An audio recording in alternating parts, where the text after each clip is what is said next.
So you want success and you have placed it as your number one priority, but you still can't really get a hold of it completely and you still fear whether you will make it or not. And then there are people who, no matter what happens in their life, they are satisfied and they seem to live a rich life. Rich from within, not from outside. There are three basic principles that we have to follow if we want a successful life in this world. And these are the principles of the Sahaba. These are not my own made principles. No, these are the principles that we find again and again in the lives of the Sahaba. Principle number one: if you make Akhrat your number one priority, Allah has promised to take care of the rest of your priorities. So, do not be an idiot like me a month ago and replace your Akhrat with something else of this world as your number one priority. But now that you know what is the first principle, what does it mean to have Akhrat as your number one priority? Does it mean to sit in the mosque all day and do azkar? No, we know it does not mean that. Then what does it mean? The simple answer is it means that there is the approval of Allah in everything you do in your life. It means that you don't tell lies, you don't use your eyes in the wrong way, you do your fries, the things you are obligated to do as a Muslim man. Plus, you make sure that you are not causing harm to the other people, to the other innocent people around you. The Prophet, peace be upon him, in Hadith Qudsi said, O son of Adam, make yourself a little bit free for my worship. If you do this, I will fill your heart with satisfaction, and I will gather your to do things, and you will be able to do them easily. But if you do not do this, I will put poverty in the middle of your eyes, and I will spread your to do things, and I will fill your hands with a lot of things.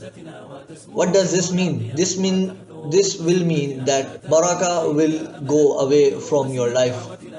You will try to be productive, you will have a timetable and a routine, but you just won't be able to do things no matter what.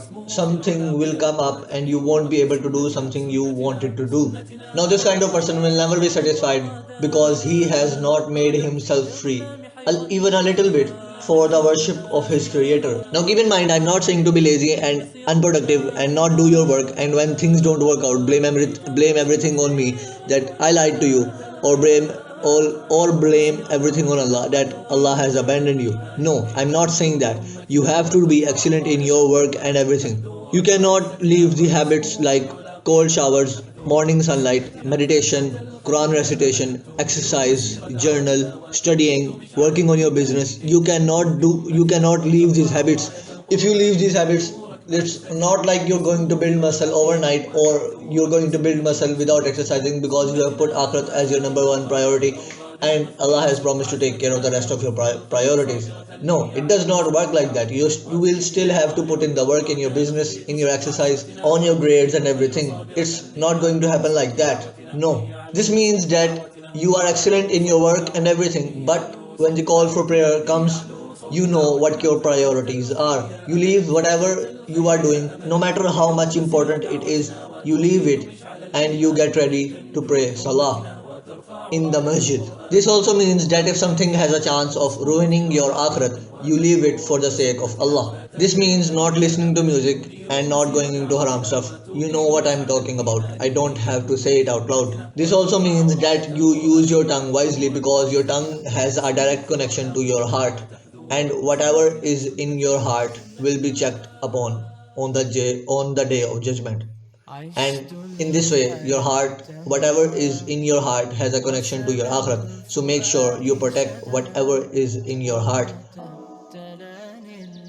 Then notice what is on your tongue, and you will find out what is in your heart, because the Prophet, peace be upon him, said that basically he said something that your tongue has a direct connection with your heart, and whatever is in your heart will be on your tongue. So if you want to understand what a person has on his heart, listen to what he says from his tongue. Something like this. I'm paraphrasing here. And if you leave something for the sake of Allah, Allah has also promised to give you something better. Far better. This is His promise. So do not try to be a masculine and a responsible man and try to take everything in your own hand. Do not take Allah out of the equation. because it is very easy for Allah to take care of your priorities if you make Akhrat your number one priority. Again, I'm not saying to be lazy and unproductive and not do anything and then blame everything on Allah. No, I'm not saying that. The good habits are a must. But if I'm going to summarize this entire video in a single sentence, it's going to be do your best and then leave the rest to Allah. And be happy whatever Allah has in store for you because He knows the future and you don't. And you are a mortal and He is immortal.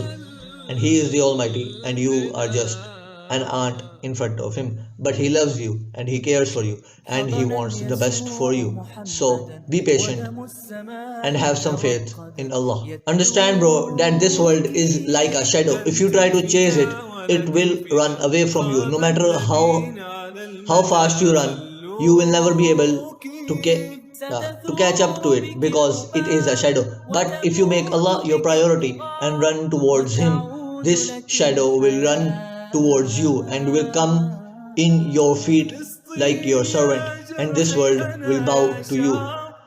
Not literally, but metaphorically.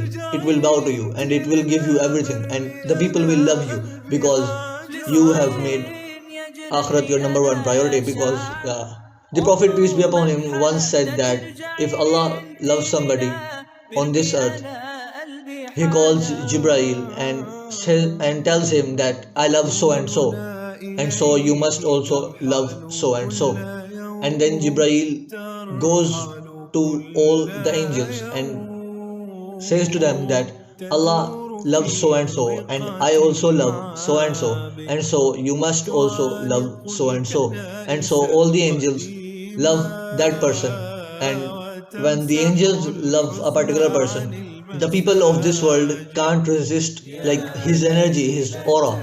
The people of this world just love him because he is loved in the heavens, so he is loved in this world. This brings me like to something like this is why we all love Hazrat Umar, because he was loved by Allah subhanahu wa ta'ala, and Jibrail also loves him. This means, and so the angels also love him, and so we also love him. Whenever you hear like the word Hazrat Umar, you have a sense of proudness, and so like our love for Hazrat Umar is divine. Also, bro, the mental health benefits of making Akhrat your number one priority are that you do not feel stressed if you do not finish your to-do list on a particular day, because it does not matter. There is always tomorrow, and if there is not tomorrow, at least today you made Akhrat your number one priority and you did your best. And if you're going to die tonight, it will not matter because you have done your best today. And but if there will be a tomorrow, you can always do it tomorrow. You will not be stressed like an idiot because you did not complete the editing on your video today. I do this sometimes. I get stressed, but then I have to remind myself that it does not matter. Akhrat is my number one priority. And so if I do not complete editing on a particular day, there is always a tomorrow. And if I'm going to die today, I know that I did my best and I had Akhrat on my number one priority. So what do you need to do for this to work? What do you need to do so that Allah will take care of your life and your priorities? It's simple, bro. Make a list of your priorities and put Akhrat as your number one priority. You will be tempted to put something else above Akhrat on your priority list, but know that this is the devil, and know that this is your nafs, and you must control it, because you must always put Akhrat as your number one priority.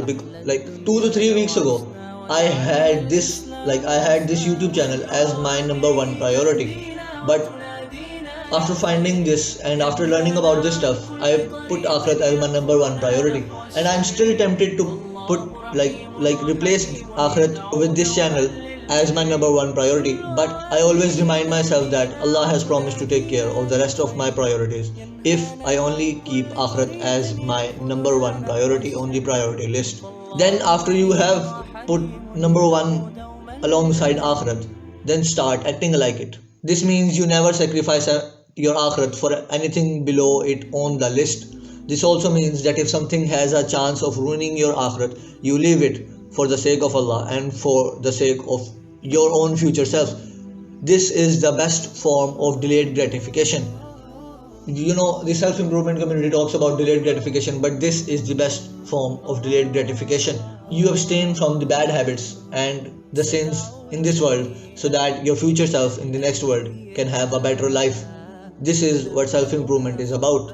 And so, do good, and I'll see you in Jannah. Mwah.